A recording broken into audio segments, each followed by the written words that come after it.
أعرب فينيسيوس جونيور لاعب فلامينغو عن سعادته بالانضمام إلى ريال مدريد، مؤكدا في الوقت ذاته أن تركيزه منصب حاليا على قيادة فريق فلامينغو إلى الفوز بالألقاب. أنا جد سعيد بعد هذا الاتفاق، لكنني لا أفكر الآن في ريال مدريد، أنا أفكر فقط في فلامينغو.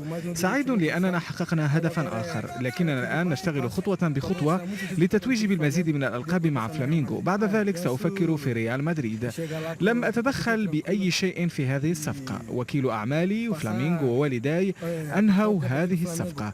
لا أفكر في المال، أفكر فقط في لعب كرة القدم ومنح جماهير فلامينغو المزيد من السعادة. أعلن نادي هال سيتي الإنجليزي عن استقالة المدرب البرتغالي ريكاردو سيلفا من تدريب النادي بعد هبوط إلى دوري الدرجة الأولى المعروف بالتشامبيونشيب.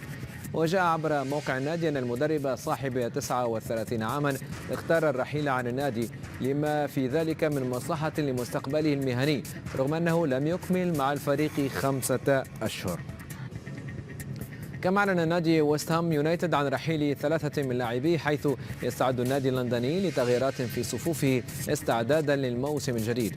واللاعبون الثلاثة هم الأرجنتيني جوناثان كاليري الذي استعاره النادي من نادي ديبورتيفو مالدونادو، والأورجواياني وجوكان توري القادم من بشكتاش على سبيل الإعارة، والإسباني ألفارو أربيلوا الذي وقع مع النادي عقدا لعام واحد ينتهي خلال أيام.